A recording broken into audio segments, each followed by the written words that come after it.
మాజీ మంత్రి ముద్రగడ పద్మనాభం మృతి చెందడంతో ఆయన భౌతిక కాయం కడసారి చూపుకు ప్రముఖులు పోటెత్తారు. ముద్రగడ స్వగ్రామమైన కాకినాడ జిల్లా కిల్లంపూడికి చేరుకున్న వారంతా ముద్రగడ పార్థివ దేహానికి పూలమాలలు వేసి ఘనంగా నివాళులర్పించారు. ముందుగా బీజేపీ రాష్ట్ర అధ్యక్షులు పోకల వేణుమాధవ్, మాజీ మంత్రి జగ్గంపేట నియోజకవర్గం వైఎస్సార్ పార్టీ ఇన్ఛార్జ్ తోట నరసింహం, అలాగే కాకినాడ జిల్లా టీడీపీ అధ్యక్షులు జ్యోతుల నవీన్ కుమార్, అదేవిధంగా కాకినాడ సిటీ మాజీ MLA Dwarapudi Chandrasekhar Reddy, Tuni market committee మాజీ చైర్మన్ యనమల కృష్ణుడు, జగ్గంపేట నియోజకవర్గం జనసేన పార్టీ ఇన్ఛార్జ్ తుమ్మలపల్లి రమేష్ వారి యొక్క అనుచరగణంతో కిర్లంపూడికి చేరుకుని ముద్రగడ భౌతిక కాయానికి నివాళులర్పించారు. అదేవిధంగా తమ అభిమాన నేత ముద్రగడ పద్మనాభం చనిపోయారన్న సమాచారం తెలిసి వేలాది మంది ఆయన అభిమానులు, కార్యకర్తలు కిర్లంపూడికి పోటెత్తారు.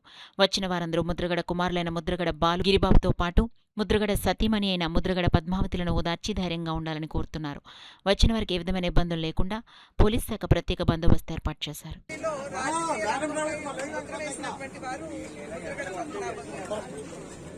వారు మన మధ్య లేకపోయినా వారు ఏదైతే ఆకాంక్షించారో వాటన్నిటికీ కూడా ముందుకు తీసుకెళ్లాల్సినటువంటి బాధ్యత మనందరి మీద ఉన్నది అని చెప్పి నేను నమ్ముతాను. కుల మతాలకి అతీతంగా వారు ప్రజలకి సేవలు అందించినటువంటి విషయం మనందరికీ తెలుసు.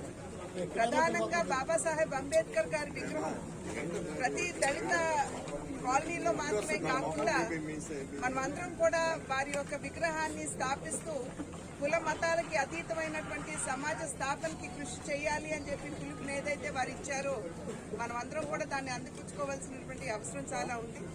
ప్రత్యేకించి మా తండ్రి గారు నందమూరి తారక రామారావు గారితో వారికి ఉన్నటువంటి అనుబంధం, వారి ఎమ్మెల్యేగా తెలుగుదేశం పార్టీ నుండి గెలవడం, మా తండ్రి గారితో అదేవిధంగా దగ్గుబాటి వెంకటేశ్వరరావు గారితో వారికి ఉన్నటువంటి అనుబంధం అది ఎప్పుడూ కూడా వారు చిరస్మరణీయులుగా మా మనసులో ఉంటారు అని చెప్పి తెలియజేస్తూ మరి ఒక్కసారి వారి ఆత్మకి శాంతి చేకూర్చాలని, అదేవిధంగా